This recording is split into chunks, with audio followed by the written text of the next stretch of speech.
Bismillahirrahmanirrahim. Assalamualaikum warahmatullahi taala wabarakatuh. Alhamdulillah rabbil alamin, wassalatu wassalamu ala asyrafil anbiya wa mursalin wa ala washabihi ajmain. Alhamdulillah bertemu kita pada sesi berkaitan dengan taklimat kewangan. InsyaAllah pada hari ini saya akan memberi taklimat berkaitan dengan pengurusan kewangan UiTM. Mungkin mengenai masa dalam 40 ke 50 minit insyaAllah, dan semua penerangan tu adalah penerangan asas, dan apa-apa berkaitan dengan ni bolehlah dimasukkan dalam ruang chat, ataupun mungkin juga boleh terus hubungi pihak kami. Slide yang hujung sekali tu insyaAllah akan ada nombor telefon dan juga cara-cara untuk menghubungi pihak pejabat bendahari lah, pejabat bendahari UiTM Cawangan Perlis untuk maklumat lanjut. Okey, kita mulakan taklimat kita pada awal ini dengan mengenali serba sedikit berkaitan dengan pejabat bendahari. Okey, saya bagi pihak pejabat bendahari UiTM Cawangan Perlis mengucapkan selamat datang kepada semua pelajar-pelajar baru ke UiTM Cawangan Perlis. Perlis ni sinonim dengan indah lagi, mempersonalkan lah. Seperti mana yang saudari maklum, kes pun tak berapa banyak, walaupun sedikit sebanyak kes COVID lah maksud saya. Sangat meningkat, tapi walau macam mana pun suam-suam kuku lah orang kata kan, tak banyak. Jadi walaupun bagaimanapun kita ucapkan selamat datang kepada semua lah, walaupun tidak hadir secara fizikal, mungkin secara hybrid, tapi insyaAllah sekiranya ke endemik nanti ni dan boleh keluar daripada sempadan negeri masing-masing, datanglah ke UiTM Cawangan Perlis, dan boleh juga mengunjungi pejabat bendahari UiTM Cawangan Perlis untuk datang-datang santai kan, tanya-tanya khabar. Okey.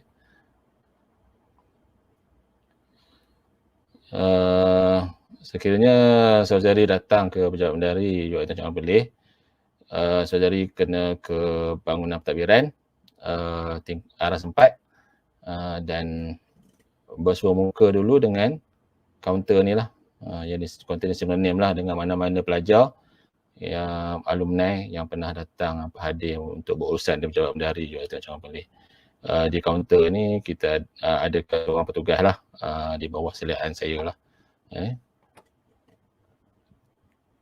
Okey, mungkin saudari dah pernah tengok lah catatan organisasi ni. Catatan organisasi ni panjang. Dia bukan vertikal, dia horizontal type, memang panjang. Tapi kalau ikutkan memang tak nampak lah dalam slide ni. Tapi saya nak tunjuk lah di mana kedudukan pejabat bendahari. Kan? Pejabat bendahari ni luas. Kan? Kalau ikutkan tu di kampus Cawangan keseluruhan. Kan?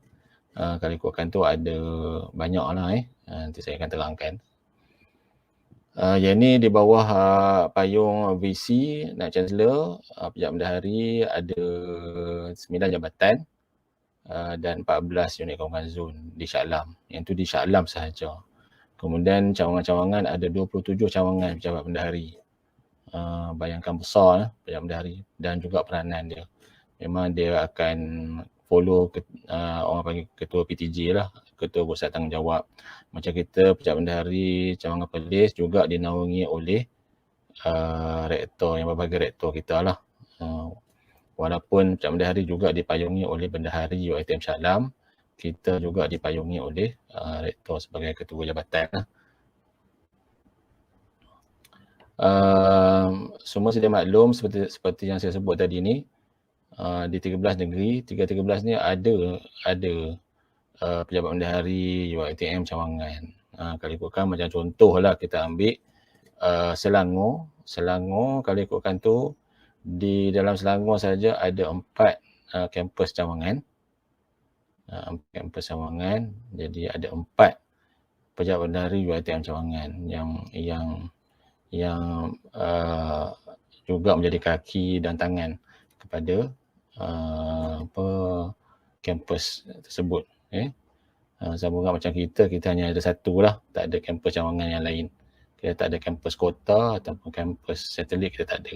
Kita hanya satu saja. Jadi Pejabat Bendahari Cawangan hanya ada satu lah di UiTM Cawangan Perlis. Kalau kata mungkin kalau ada, dia akan ditubuhkan pula satu lagi lah Pejabat Bendahari untuk memudahkan urusan pengurusan kewangan di kampus tersebut.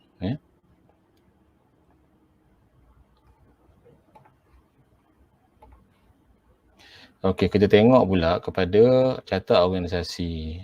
Yang ni carta organisasi pula dipayungi oleh rektor, yang bagi rektor kita lah. Carta organisasi Pejabat Bendahari UiTM Cawangan Perlis. Kalau ikutkan dalam carta organisasi UiTM Cawangan Perlis ni ada organisasi dia ada 5 unit utama. Unit pengurusan wang dan akaun amanah, unit pengurusan akaun penyelidikan, unit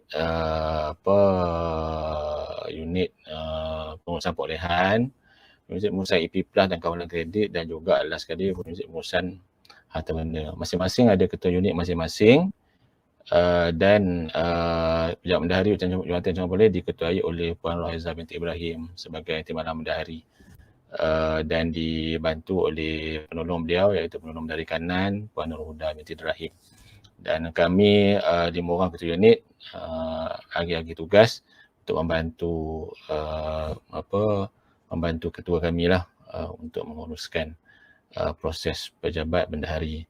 Untuk saya, di part saya menguruskan unit pengurusan wang dan akaun amanah. Untuk makluman, pengurusan kewangan pelajar adalah di bawah jajahan takluk saya. Jadi apa-apa saja berkaitan dengan pengurusan kewangan pelajar, contohnya billing, yuran, berkaitan dengan pemulangan yuran, semua di bawah saya. Kemudian saya pula disokong oleh 5 orang staf. 5 staf masing-masing ada tugas masing-masing. Kalau ikutkan tu di pengurusan wang dan akaun amanah kita uruskan pasal bayaran kepada staf, bayaran kepada vendor, bayaran kepada orang luar, dan juga bayaran kepada pelajar lah. Pengurusan semua berkaitan dengan staf, vendor. Macam kata kita punya kita punya pelanggan lah. Tapi untuk part salary, saya lah yang bertanggungjawab untuk menguruskan itu pengurusan kewangan pelajar. Kita tengok kepada misi Pejabat Bendahari. Pejabat Bendahari ni memang secara dasarnya memang mengendalikan khidmat pengurusan kewangan lah. Memang kena cekap lah, cepat dan tepat, bertanggungjawab dengan selaras dengan objektif dan misi UiTM. Memang dah tentulah, kalau tidak macam mana kita nak bawa UiTM ke ke pasada dunia ataupun menggerakkan UiTM, kan? Lepas tu pula objektif Pejabat Bendahari adalah untuk melaksanakan sistem kewangan bagi memudahkan pelanggan sambil mendapati kehendak-kehendak peraturan kewangan universiti. Ialah pusing-pusing lama memang kami berperanan untuk melaksanakan sistem kewangan lah. Sistem kewangan yang baik lah, bagi memudahkan pelanggan lah. Macam saudari adalah pelanggan kami. Jadi kita kena bekerja untuk itulah. Sedikit berkaitan dengan fungsi Pejabat Bendahari. Tadi misi dan visi. Ini fungsi. Fungsi ini lebih kepada dia bertepatan dengan apa yang kita buat lah. Berkaitan dengan haiwan kewangan, perolehan, bayaran, tuntutan yang dibuat oleh Kampus Cawangan Negeri Berkenaan. Kemudian bertanggungjawab sebagai wakil Pejabat Bendahari Induk dalam menguruskan kewangan. Kami pun jadi wakil kepada Bendahari UiTM Shah Alam lah, sebagai induk kepada Kampus Cawangan yang lain. Kemudian last sekali adalah menyediakan laporan kewangan kepada Pejabat Bendahari Induk. Ini secara dasarnya lah, tapi banyak lagi sebenarnya fungsi-fungsi yang saya tak dapat nak masukkan dalam slide saya lah. Okay. Kita tengok pula kepada sistem kewangan Pejabat Bendahari. Kalau ikutkan Pejabat Bendahari ada 21 integrasi modul. Yang ini memang kalau ikutkan semua Pejabat Bendahari Induk yang sediakan. Kita sebagai end user ni kita ikut kepada sistem yang telah diberikan lah Kalau ikutkan bayang tengok ada 21 integrasi modul. Ledger ARM ni berkaitan kalau siapa-siapa yang ambil sistem kewangan, sistem sistem perakaunan, nanti tak lama lagi akan tempuh lah. Sistem ledger ARM, sistem bayaran, sistem penerimaan, sistem pengurusan aliran wang, banyak lagi. Tapi untuk saudara-saudari yang belajar di UiTM cawangan pelih khususnya umumnya di UiTM, kita lebih pakai kepada sistem perakaunan pelajar. Kalau ikutkan semua sistem ni kami pakai. Tapi pengkhususan untuk pelajar adalah sistem perakaunan pelajar sebab dia melibatkan bil, dia melibatkan yuran, dia melibatkan bayaran balik kepada pelajar dan allowance dan sebagainya lah. Ya. Yang ni saya buat pengkhususan pula kepada JPKP, iaitu Jabatan Pengurusan Kewangan Pelajar. Saya tak adil untuk tidak sebut Jabatan Pengurusan Kewangan Pelajar sebab dia kalau ikutkan tu, walaupun saya dipayungi oleh pejabat negeri UiTM Cawangan Pelih, saya juga perlu melaporkan juga kepada dan juga perlu merujuk kepada Jabatan Pengurusan Kewangan Pelajar. Jabatan Pengurusan Kewangan Pelajar ni adalah salah satu daripada jabatan yang dinaungi di bawah Pejabat Bendahari Induk. Dia salah satu daripada jabatan lah, daripada 9 jabatan yang saya sebut tadi tu, dia salah satu lah. Dia jabatan yang besar lah. Dia memang menguruskan hal ehwal kewangan pelajar sahaja. Pengeluaran bil, penjanaan bil, penyediaan perakaunan hasil pelajar, berkaitan hal ehwal pelajar, hal ehwal kewangan pelajar kan. Macam ni dia sebutlah mengurusan penerimaan hasil, penjanaan dan penerimaan bil pelajar, betul, menyalin dan mengurus bayaran tuntutan balik yuran bagi kes pelajar menarik diri dari pengajian, tanggungan pengajian, lebihan yuran, perkredit dan lain-lain. Kemudian menguruskan hal berkaitan perakaunan yang melibatkan sumber kewangan daripada yuran pelajar. Saya sebut tadi kan berkaitan perkara perakaunan. Dia pun uruskan juga. Betul, menguruskan hal-hal berkaitan pelajar tajaan. Yang ini nanti saya sebutlah, nanti saya terangkan. Lepas tu sebagai perunding prosedur kewangan kepada pelajar. Untuk part saya kalau ikutkan tu macam contoh lah, kalau katalah ada masalah berkaitan dengan bil pelajar, ya, kata contoh lah ada bil pelajar tak betul ni,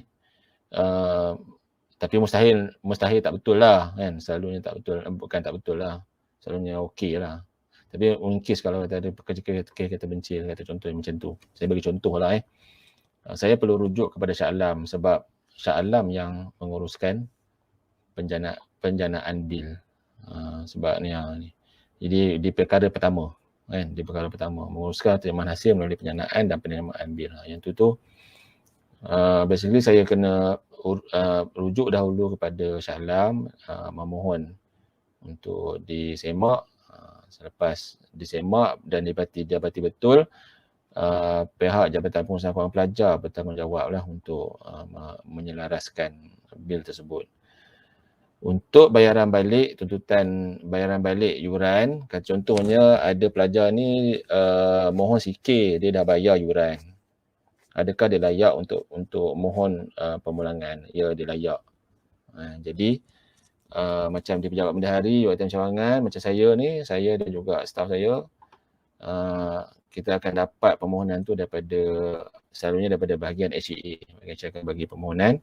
Jadi kita akan proseslah berdasarkan pada pengesahan yang dibuat oleh bahagian HEA, kata dia CK dan dia dah pun bayar secara penuh.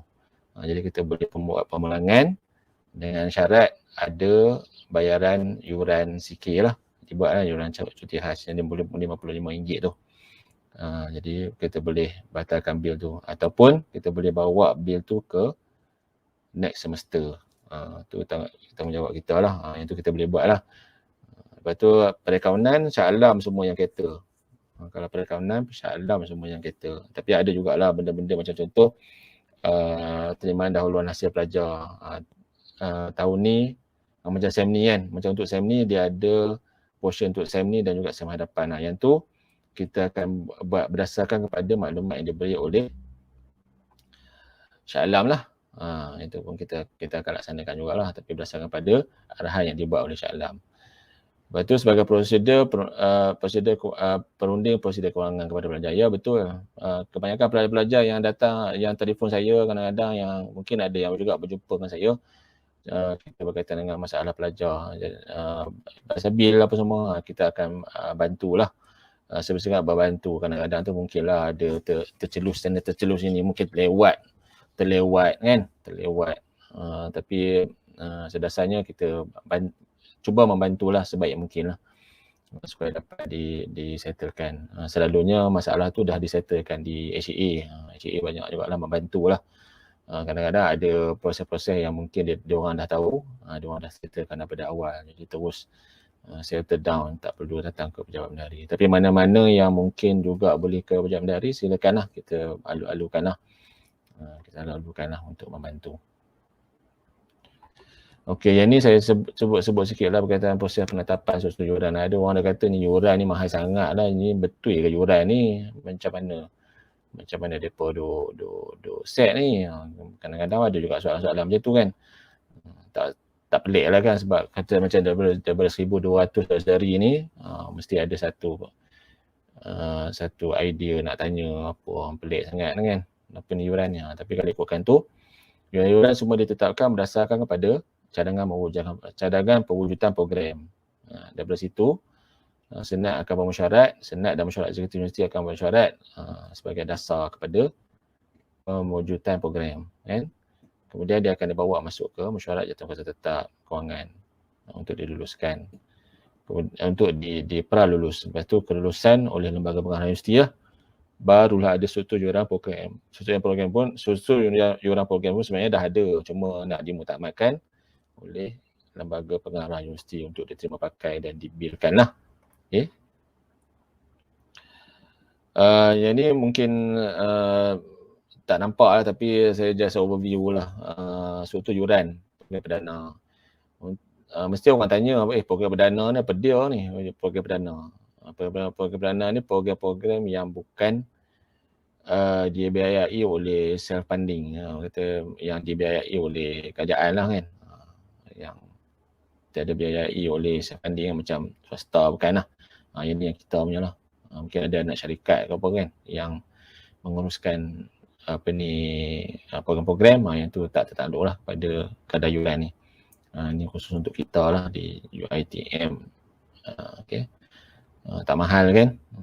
Jadi alhamdulillah lah kalau ikutkan tu. Alhamdulillah. Sikit je yurannya. Okay. Yang ni sajalah. Kalau ada setengah yang bertanya, ada satu kes yang saya dapat, ada beberapa kes lah yang saya dapat berkaitan dengan surat struktur yuran. Jadi tujuannya untuk dia minta tajaan daripada MARA minta salah satu daripada list dia nak struktur yuran. Jadi saudara boleh log in ke iStudent Portal dan pergi ke My Financial Portal, Student My Financial Portal, Student Portal, Find eStudent Portal, Find eStudent Portal untuk menjana sendiri surat tersebut. Memang ada menu dia yang disediakan. So ada standard, mana-mana pergi pun, walaupun student tu atau pelajar saudari tu main daripada UiTM Shah Alam pun benda yang sama juga. Okey. Selain daripada yuran pengajian, ada juga bayaran-bayaran lain yang perlu saudari buatlah. Ni dia ada kategori lah, HCP ada, perbantuan pun ada, HCA ada. Tapi setakat ni yang popular tu, ketiga-tiga popular lah. Bayaran penginapan ni ada juga dikenakan. Bagi siapa-siapa yang menginap di di hostel ataupun di college, ada yuran penginapan. Di samping dah masuk ke yuran menginap di UiTM, ada pula charge secretary lah. Secretary tu akan di-charge lah oleh yang ni akan di-bill oleh unit college lah. Denda dan compound ni kalau kata saudari ada buat kesalahan lah, termasuk juga dengan tata tertib ada juga lah. Compound. Itu pun bayaran di bawah struktur tabir Jabatan Pengurusan Kewangan Pelajar lah, ataupun unit kami lah, unit pengurusan wang. Lepas tu perli bantuan pun ada juga kalau siapa-siapa yang bawa kereta atau motor sama lalu lintas pun ada juga bayaran. Dan juga saksian rupa diri. Yang ni pun mungkin juga akan jadi compound ataupun tata tertib jugalah. Kemudian HCA. HCA pun ada juga tata tertib. Tata tertib ni selalunya selalunya bawa tuyul. Bawa tuyul dalam peperiksaan kan. Itu jadi tata tertib lah. Dia akan jadi denda YYZZ yang ni lah. Dia ada berkait lah. Okay. Lepas tu permohonan RPGT saya rasa dah ada pernah dah semua dapat taklimat daripada bahagian HCA berkaitan dengan denda ZZ, YY, RPGT, lepas tu GT, kan? Cuti khas. Tu semua tertakluk lah. Tu adalah bayaran-bayaran selain daripada bayaran yuran pengajian lah.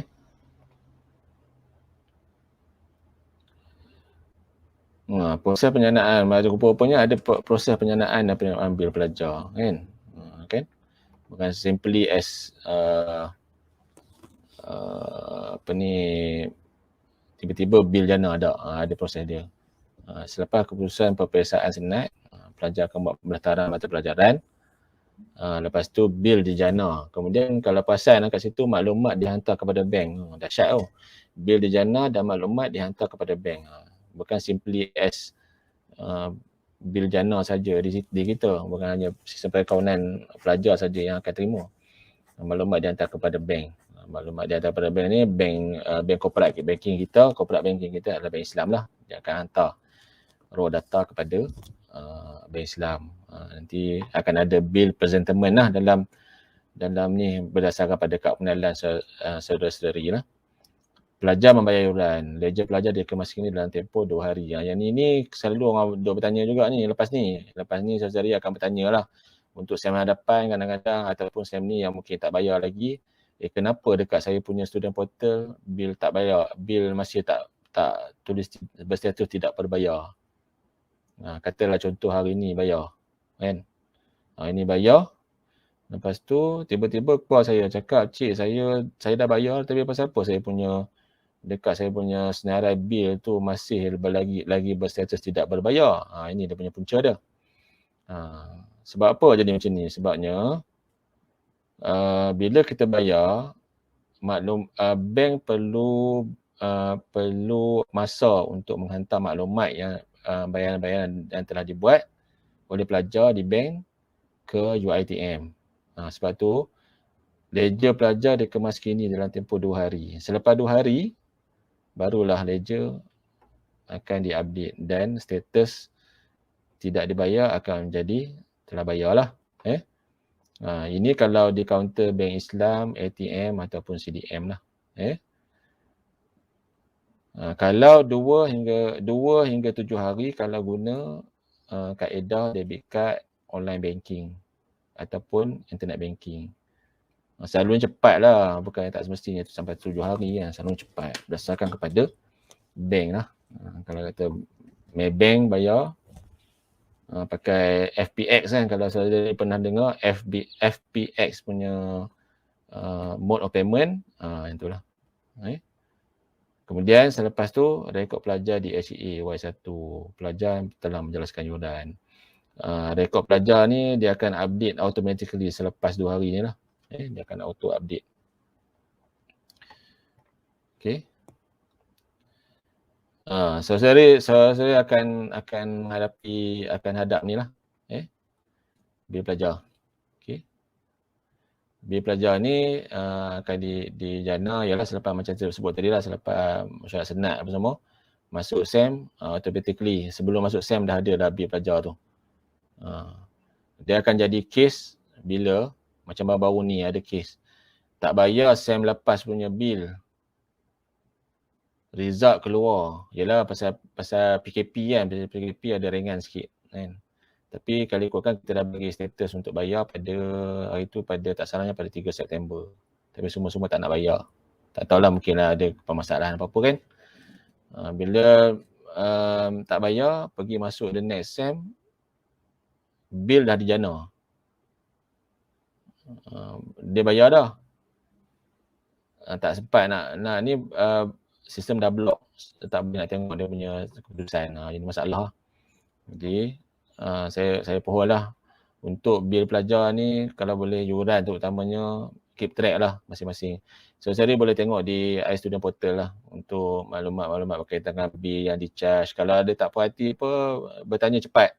Jangan tunggu dalam minit baru nak bertanya, menyebabkan masalah kan. Macam kami pun bermasalah sebab kita nak kena bertanya juga dengan Shah Alam sebab apa di-charge atau sebagainya lah. Kan? Kalau berkaitan college, mungkin kita boleh bertanya dengan college di sini sebab college di sini yang menjana bil. Tapi bagi macam yuran, kalau ada yang bayar mini transkrip melalui link yang diberikan oleh Jabatan Kewangan Pelajar ataupun apa-apa sahaja extra bil yang dikenakan kepada saudari, elok bertanya cepatlah. Jangan tunggu nak lah minit baru nak maklum kepada kami. Masalah kepada bahagian ICA terutamanya, dan juga masalah kepada pejabat bendahari untuk settle kan, sebab benda ni memang kena cepat. Pada masa sama kalau kata tak bayar, menjadi masalah kepada saudari lah. Dapat gugur taraf ataupun bolehlah buat rayuan. Tapi tak bayar juga. Bayangkan tengoklah, dah bayar bil, lepas tu kena gugur taraf, berdenda pula RM200. Jadi masalah kepada kita baliklah kan. Ya. Sekadar apa ni, food of thought. Okey, saudari, kalau ikutkan tu yang ni pun ada juga pertanyaan daripada student-student, bahkan student lama pun ada bertanya macam mana nak bayar bil ni. Kita dah ke arah era zaman berteknologi ni. Zaman dulu tahun 2000 baru nak ke milenium lah ni, zaman berteknologi tinggi kan. Walaupun internet bukanlah berapa nak sebut ni sangat pun kan, tapi kalau ikutkan banyak kaedah yang dah boleh dibuat untuk bayar bil kan. Selalu yang saya gunakan, saya showkan gunakan perbankan internet, bank Islam, lebih mudah. Bagi siapa-siapa yang ada akaun bank Islam, boleh mendaftar dengan bank Islam BIS. Bank Islam, internet banking bank Islam kan. Boleh mendaftar dengan dia orang. Ataupun rasanya sekarang ni tak pastilah, dulu kena pergi ke bank Islam. Sekarang ni saya tak pasti macam mana dia punya kaedah dia. Tapi macam tu lah. Pergi ke bankan internet bank Islam cukup mudah. Dia based on bill presentment, kita letak je nombor kad penalan, atau kita nak bayar untuk kawan kita punya pun boleh. Letak kad penalan, dia akan keluar bil-bil apa yang masih tertunggak. Mudah. Ataupun yang mudah juga, pergi ke iStudent Portal, masuk ke Find eStudent portal, boleh juga bayar di situ. Just pick macam tadi ni, ya, macam pick ni, klik pada jumlah untuk maklumat bil, boleh panduan bayaran bil pelajar, boleh tengok ni. Kalau ikutkan ada link untuk bil bayar melalui FPX kan. Jadi tak susah pun. Dan dengan jadi alasan kata tak ingat lah, tak tahu lah, bukan alasan lah. Ya.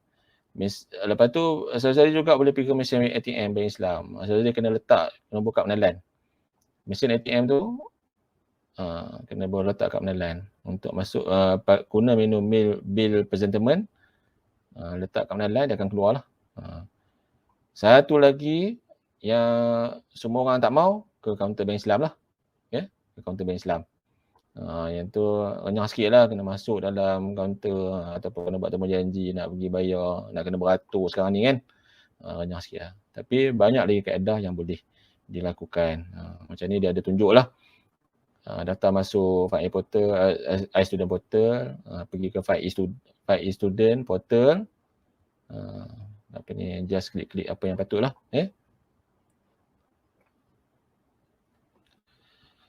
Okey, yang ni saya bagilah tarikh yang saudari kena ingat lah. Saudari kena ingat. Sebab kalau ikutkan pada kalender akademik, kuliah akan bermula pada 11 Oktober. Jadi pelajar perlu pastikan untuk membuat pendaftaran dan menekan butang general bill. Ni tak apalah, jadi budak student baru, pelajar baru, tak ada masalah. Bila tekan je confirm nak masuk tu, dia akan auto jana bil. Bil semua dah mungkin dah kebanyakan yang dah bayar. Tapi yang ni untuk next sem lah, untuk saudari yang nak menyambung perjalanan untuk sem kedua tu, kena hati-hati lah. Yang ni start kena masing-masing buat lah. Tak boleh mak ayah buat lah. Ikutkan saya bagi contoh lah kan. Dia ada bagi tarikh gugur taraf. Gugur taraf ni yang semua orang takut kan. Yalah kadang-kadang tu dah tertidur lena apa semua, kena tengok terlupa bayar yuran lah cik kan. Dalam gugur taraf, kita tak boleh nak bantu lah. Kecuali membantu diri sendiri untuk memohon rayuan. Lepas tu, keputusan LPGT akan dikeluarkan lah. Keputusan LPGT dikeluarkan, yang tarikh akhir pembayaran yuran lah. Ini saya nak note juga lah. Tarikh akhir bayaran bagi pelajar yang diluluskan LPGT. Okay. Ya kena tengok lah. Nanti tahun depan mungkin saya akan hadapi lah. Tapi mana-mana yang tak bayar lagi, kena hati-hati lah. Tarikh akhir, tarikh gugur taraf 8 November. Yang ni yang tak daftar pun rasanya untuk yang pendaftaran subjek rasanya bahagian SYA dah bagi dah pada sesi awal hari tu tak salah saya 4 bulan apa tu awal-awal itu kan. Jadi saya kena tengok balik lah video yang dah dikepilkan dalam list tu. Okey, proses penangguhan bayaran pelajar. Yang ni pun mudah juga. Boleh pergi ke student file service, file portal, file student portal kan. Buat turun borang penangguhan bayaran. Kita dah sediakan lah. Ataupun boleh juga merujuk kepada bahagian SYA untuk memohon. Kan. Setengah-setengah tu yang dalam minit baru nak mohon. Yang tu memang sakit lah. Hari yang 8 hari bulan tu. Kan. Yang tadi ni hari yang 8 November tu baru nak mohon. Terkalut-kalut baru nak mohon. Jadi tak elok lah. Kita sebagai siswa-siswi UiTM kena bergerak cegas lah. Mohon kalau kita boleh mohon kan. Selalunya ikhtiar dulu. Kalau tak banyak saluran yang kita boleh gunakan untuk memohon bantuan. Zakat pun ada, kebajikan pun ada kan. Terpulang pada saudari untuk buat. Kalau tak boleh nak bayar yuran kan. Okey. Tempoh akhir bayaran pengajian bagi pelajar yang diluluskan penangguhan bayaran adalah sehingga 90% akhir bermula kan. Macam saya sebut tadi lah, macam saya tunjuk tadi kat sini. Tarikh akhir pembayaran bagi pelajar yang diluluskan penangguhan bayaran adalah 23 Februari untuk semester ni lah. 23 Februari. Gugur taraf 8 November. Keputusan penirayuan gugur taraf rayuan pengesyarian gugur taraf 15 November. Lepas tu tarikh akhir pembayaran bagi pelajar yang diluluskan 23 Februari. Okey. Tarikh itu kena alert. Kegagalan pelajar menjelaskan bayaran akan menyebabkan pelajar dihalang dari mencetak slip peperiksaan. Tak boleh masuk periksa lah maksudnya kalau tak bayar. Okey. Proses penangguhan bayaran bagi pelajar tajahan. Yang ni selalunya, yang ni Shah Alam dah cater dah. Dia sistem Shah Alam rasanya tak salahnya dia akan dapat maklumat berkaitan dengan tajaan. Dia akan dia akan tukar status kepada Y3 ke, adalah dia punya status tu, saya tak ingat. Dengan ikutkan tu, kalau yang tak dapat ni, seleloknya hantarlah surat tawaran tajaan atau beasiswa kepada pejabat bendahari. Seleloknya terus ke korang pelajar, ada email dia bagi ni, korang pelajar uitm.edu.my, ataupun boleh juga melalui kami. Kami akan bantu untuk hantar ke Jabatan Pengurusan Kewangan Pelajar. Yang ni menarik sikit. Ada setengah-setengah pelajar yang mohon untuk pemulangan yuran pelajar, yang selalunya kes-kes CK lah, ataupun yang menarik diri lah. Okey. Macam sikir ni selalunya dah bayar, lepas tu macam mana dia nak mohon untuk sikir dan lulus. Jadi dia kena mohon dalam masa 30 hari daripada tarikh dia mula mendaftar dirilah. Macam pelajar baru pun sama juga, macam saudari kan, yang mungkin tiba-tiba nak tarik diri. Tempoh tarik diri, dia sebutnya tempoh tarik diri dalam tempoh 30 hari bekerja dari tarikh pendaftaran. Tempoh 30 hari bekerja. Bekerja. Macam tak masuk satu ahad dari tarikh pendaftaran. Tapi walau macam mana pun kita hanya bayar 80% lah. Daripada kadar yuran yang dikenakan tu. Okay. Pemulangan bagi kena yuran pengajian dan yuran perkhidmatan. Dua-dua kita berulangkan lah, tapi 80%. Okay. Dia ada lepasan ni, buat aduan. Lepas tu boleh saudari boleh pergi ke financial portal, dekat situ ada link ke student MyFi student portal. Lepas tu boleh akan diberi link untuk borang permohonan pemulangan yuran. Ataupun boleh juga memohon melalui bahagian haiwal pelajar. Nanti kita akan proses lah. Ya. Seterusnya,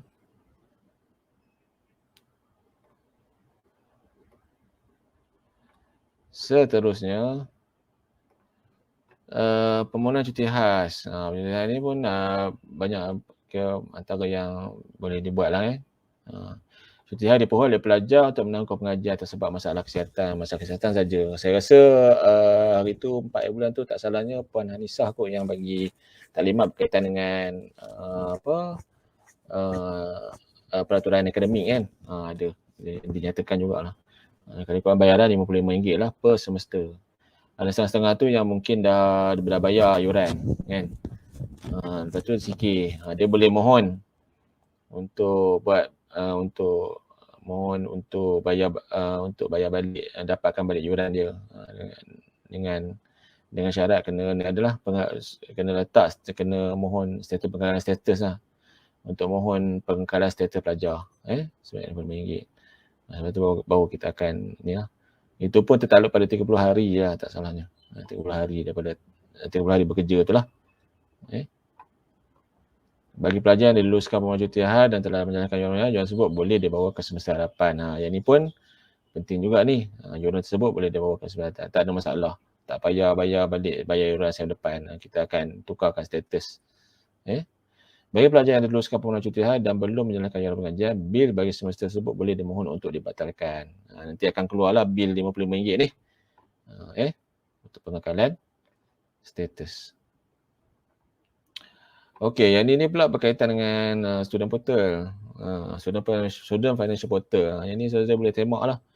Apa dia ni kan. Semak dia cetak bil, semak serta bayaran kan. Cetak surat pengesahan yuran dan penaja. Yang ni pun penting juga ni. Ada setengah yang mohon penaja daripada Mara nak surat pengesahan yuran ataupun struktur yuran. Dia boleh cetak sendiri dengan klik pada link yang diberikan dalam Student Financial Service ni. Student Financial Portal. Macam-macam nama ada. Tapi kali ikutkan saya suka kepada nama Student Financial Portal lah. Dia ada di dalam iStudent Portal. Dia ada link kat situ. Kena login iStudent Portal dan pergi ke Student Financial Portal. Dia akan pergi ke, selepas klik tu, dia akan pergi ke sini lah. File e-student ni. File e-student portal. Macam-macam ada. Bil pelajar, wakaf, pendidikan, penyata transaksi, struktur yuran. Struktur yuran pun ada. Semua ada dalam ni. Ada setengah-setengah yang mungkin tak endah berkaitan dengan iStudent Portal. Yang tu je masalah tu. Sepatutnya dia kena endah lah. Kena ambil tahu lah berkaitan dengan student portal ni. Sebab dalam tu maklumat-maklumat terkini yang dikeluarkan oleh bahagian HCA pun ada, HCP pun ada bagi juga maklumat dalam tu. Jadi jadikan sebagai portal utama kita jugalah. Di samping portal-portal lain lah selain daripada YouTube dan Facebook lah kan. Saya elok tengok jengah-jengah jugalah iStudent Portal ni. Sebab dalam tu kalau berkaitan dengan yuran, macam saya tak ada pernah jugalah dapat kes daripada beberapa pelajar ni yang tak tahu guna iStudent Portal. Heran jugalah kan. Tak sepatutnya lah pertanyaan kenyataan tu diutarakan. Sepatutnya kita sebagai student ataupun pelajar UiTM dah kena tahulah student portal tu apa dia. Dalam tu kemudahan-kemudahan yang sedia ada boleh dibuatlah di situ. Terutama sekali kalau macam di pihak pihak menari, Faiz student lah, bayar yuran lah, apalah semua dalam tu. Macam ni ada online payment pun ada, senang. Siapa-siapa yang mohon KWSP bayaran melalui KWSP pun ada juga KWSP. Dan juga ada setengah-setengah tajaan yang memohon surat pengesahan yuran pun ada juga, kan? Surat pengesahan yuran ni untuk maklumat, surat pengesahan yuran ni pun rasa tak salahnya dia kena bayar dulu yuran. Kita akan keluarkan surat pengesahan yuran untuk organisasi atau agensi tertentu untuk bayar balik yuran kepada kita lah. Kemudian satu lagi saya nak tumpukan perhatian juga pada semua saudari berkaitan dengan permohonan tukar nombor akaun bank pelajar. Sepanjang saya berada di unit pengusaha wang ni, saya lihat ramai yang tak aware dengan akaun bank, kan? Biarkan kosong. Tapi in case kalau ada apa-apa bayaran, barulah terkalut-kalut nak mohon macam mana cik nak tukar nombor akaun bank ni. Jadi kita nak buat bayaran pun lambat. Itu antara satu sebab lah kita buat bayaran lambat.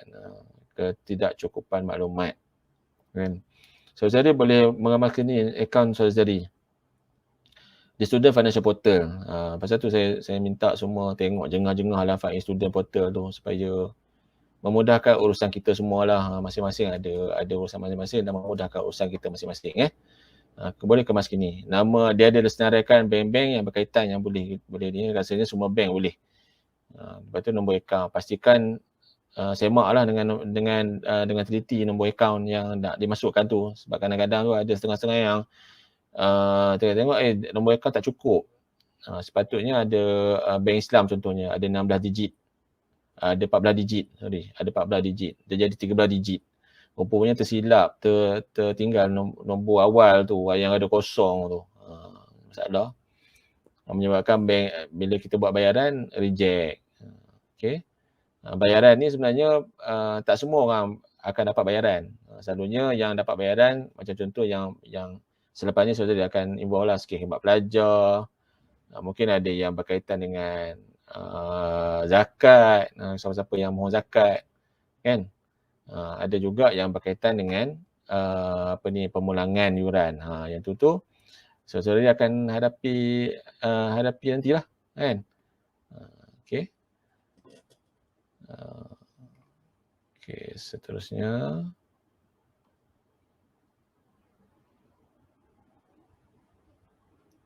Okey. Yang ni bagi siapa-siapa yang nak yang nak mengemas yang nak buat akaun bank Islam. Kita di UiTM Universiti Tanjung Mara menggunakan perkhidmatan Bank Islam Malaysia Berhad sebagai bank korporat kita. Jadi sebenarnya kita menggalakkanlah para pelajar untuk mendaftar dan buka akaun di Bank Islam, kan? Jadi untuk pelajar-pelajar baru, saya nasihatkan untuk buka. Kalau yang belum buka lagi lah, setengah mungkin dah buka, kan. Macam tadi saya bagi taklimat kepada pelajar pra pengajian tinggi. Ada 30 berapa orang, 30 lebih lah pelajar lah, pelajar pra pengajian tinggi tu. Semua dah buka akaun Bank Islam, alhamdulillah. Jadi sebenarnya bila buka akaun Bank Islam ni memudahkan urusan kita untuk buat bayaran lah, kan? Sebab macam contohlah saya bagi untuk bayaran dengan Bank Islam ni, kita UiTM kita just sekali klik 1-2 saat sampai dah duit ke akaun Sazari. Tapi bagi yang bukan akaun Bank Islam, contohnya macam di bank ke atau CIMB ke, kebanyakannya guna akaun tu lah. Mungkin lewat sikit lah, kan? Mungkin lewat sikit. Selalunya lewat tu kalau melibatkan bayaran in bulk yang banyak-banyak. Contohnya macam kami staff, bayaran gaji lah, bayaran tuntutan lebih masa, dia akan jadi lewat. Orang dah dapat dah, tapi tak apalah, baguslah juga, kan? Lambat dapat, lambatlah belanja, kan? Tapi maksudnya kita nak memudahkan urusan, kita elok-eloknya kita buka akaun Bank Islam. Digalakkan, bukan wajib lah, digalakkan saja. Jadi kalau ni saudara boleh masuk ke, saya tak tahu saudara nampak ke tak link tu kan. Sana saya ni boleh tengok pada link tu lah. Link yang diberikan tu. Nanti ataupun boleh nanti bertanya dengan kami lah link tersebut. Okey. Yang ni dia bagilah dalam link tersebut, dia bagilah catat alih pembukaan akaun. Yang ni kalau ikutkan tu tujuan dia mohon untuk Jabatan Pengurusan Kewangan Pelajar mohon maklumat sebab kita ada buat kerjasama dengan Bank Islam. Mana-mana yang mohon yang register melalui Google Form tadi ni dan memohon untuk buka akaun, kita akan bagi data tu kepada Bank Islam. Bank Islam akan kontak tu melalui SMS ataupun call. Dia bagi orang luar bagi 2-3 langkah baru nak sampai ke Bank Islam. Kita dah sampai dulu ke Bank Islam. Maksud kata diberi temu janji awal kan, supaya memudahkan urusan kita. Sebab yalah macam saya sebut tadi ni, kita Bank Islam adalah corporate banking kita. Jadi untuk para pelajar kita bagi kemudahan tu. Jadi tak perlu susah-susah, mereka akan call, bagi temu janji, kita terus ke Bank Islam berdekatan lah untuk permohonan pembukaan akaun. Sebab lah ni kan pandemik kan, memang kena ada temu janji lah. Nak buat temu janji pun susah, kadang-kadang tak kena queue, memang tak ada tak dapat lah.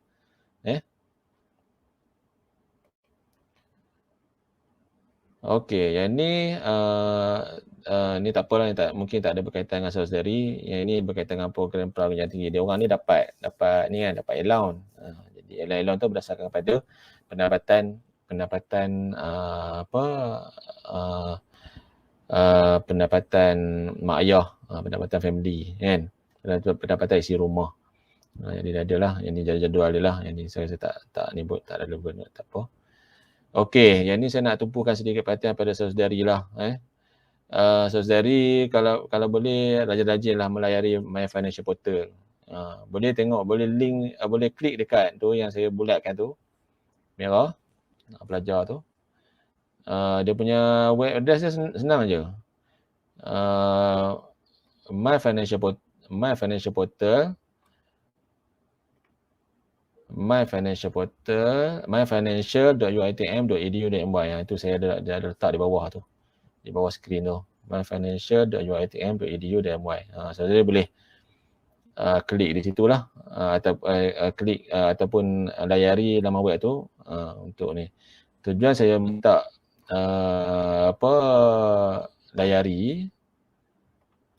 tujuan saya minta layari itu sebabnya kita boleh dapat maklumat ni. Dia akan direct tu ke portal pengurusan kewangan pelajar. Dalam tu maklumat-maklumat berkaitan dengan yang terkini berkaitan dengan pengurusan kewangan pelajar boleh saya dapat. Di samping tu sebenarnya maklumat-maklumat juga akan ada juga di iStudent Portal, tak salahnya lah. Kalau salah betulkan, setahu saya memang ada lah maklumat-maklumat tu. Tapi kalau ikutkan ni, yang ni portal pengurusan kewangan pelajar ni boleh dapat lah maklumat-maklumat terkini kan. Nanti Jabatan Pengurusan Kewangan Pelajar akan update dari masa ke semasa lah. Maklumat-maklumat berkaitan dengan pengurusan kewangan pelajar. Macam kami pun mengharapkan portal ni lah untuk dapatkan maklumat terkini di samping call mereka lah untuk maklumat-maklumat lanjut. Okay. Yang ni saya nak promote sikit lah bagi pihak Universiti Teknologi Mara. Go cashless. Kalau boleh tu saudari dah yang saya rasa mungkin ramai dah lah yang mungkin pelajar kita yang dah pergi ke cashless. Macam kata tak perlu pakai duit, nak pergi ke mana-mana tak perlu pakai duit, just scan QR code ataupun pakai debit card, atau mungkin ada setengah-setengah yang mungkin orang yang berpendapatan tinggi mungkin pakai credit card, boleh pakai. Tapi yang ni saya nak ni Go Cashless ni saya nak promote lah, pakai Keppel Pay. Keppel Pay ni bagi kalau sign up yang Keppel Pay kita dapat RM5 kredit yang wallet. Try lah.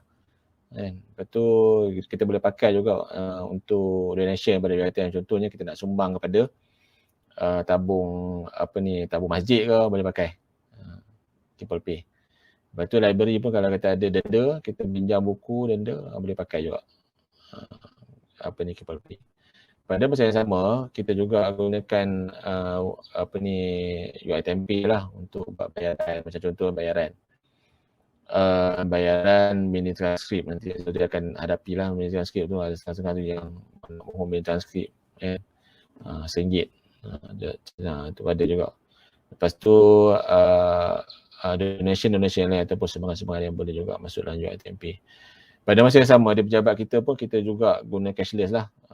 Tapi yang utama sekarang ni kita sedang gunakan debit atau kredit card untuk buat bayaran.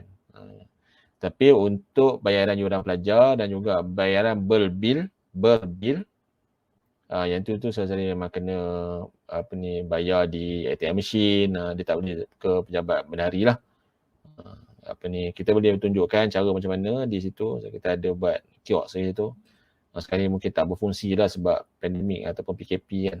Selepas ni insyaAllah lah, kalau panjang umur rezeki, saudara boleh datang ke pejabat bendahari lah. Kalau kita boleh tunjukkan cara macam mana nak buat bayaran, atau memang mudah lah, tak semestinya pergi ke atas ke tingkat 4, ke arah 4 untuk buat bayaran kan. Okay, saudari boleh hubungi kami lah untuk saudari yang student atau pelajar UiTM Johor Bahru, boleh kalau ada permasalahan berkaitan dengan kewangan pelajar ke apa-apa saja berkaitan dengan kewangan pelajar, boleh hubungi kami lah. Sama ada email tu ada bos saya lah, ruhaizah@uitm.edu.my, ataupun boleh login boleh terus ke Facebook Pejabat Bendahari UiTM Perlis. Tekan like and share lah. Pejabat Bendahari UiTM Perlis. Saya promote lah ni. Korang boleh dapat dah 1,200 orang kan. Mungkin ada apa-apa yang event yang kita buat, mungkin kita boleh war-warkan kepada student juga lah kan. Mungkin ada webinar ke apa kita akan buat nanti ni, war-warkan lah. Cari Pejabat Bendahari UiTM Perlis kalau Facebook. Ataupun saudari juga boleh ke call kami lah di pejabat ni di 0498820048 ataupun 0498823332. Dua-dua nombor ni boleh di WhatsApp boleh WhatsApp terus. Kalau tak mau segan nak call, sekarang ni kan dah banyak tak mau call kan, boleh WhatsApp nombor yang berkaitan. Terutama sekali nombor 2332 lah. InsyaAllah saya akan layan secepat yang mungkin lah. Ataupun kalau dah habis dah PKP ni, bolehlah ke Pejabat Bendahari, kaunter Pejabat Bendahari. Pada Pejabat Bendahari tu ada staff saya, Cik Syikin nama dia. Saya boleh kenal lah. Boleh call dia untuk urusan-urusan lah, bertanya mungkin insyaAllah dia boleh bantulah sedikit banyak. Mana-mana yang mungkin dia tahu, mana-mana yang dia tak tahu tu mungkin dia akan kembali semula kepada akan kembali semula pada saudari lah untuk respon secepat yang mungkin lah. Okey, terima kasih banyak-banyak atas tumpuan saudari sepanjang taklimat saya pada hari ini. InsyaAllah semoga bermanfaat lah apa yang ni. Saya kurangan tu datang daripada Allah Ta'ala, yang saya kurangan semua datang daripada saya, dan yang elok tu semua daripada Allah Ta'ala. Saya mohon maaf lah kalau ada terkasar bahasa sepanjang saya bagi taklimat ni. InsyaAllah kita lalukanlah pertanyaan dalam chat tu. Kalau kata ada chat, kalau nak like Facebook saya pun boleh, dan saya share Facebook saya pun boleh. Cari Azhan Wahid, insyaAllah jumpa lah. Boleh juga ni. Ataupun kalau kata ada apa-apa berkaitan dengan pertanyaan berkaitan dengan pengurusan kewangan pelajar, boleh juga terus ke Facebook yang saya sebut tadi untuk maklumat lanjut. Kita akan respon secepat yang mungkin, insyaAllah. Okay. Akhir kata, sekali lagi saya ucapkan selamat datang. Semoga kita terus maju, insyaAllah. Sekian, terima kasih. Assalamualaikum warahmatullahi taala wabarakatuh.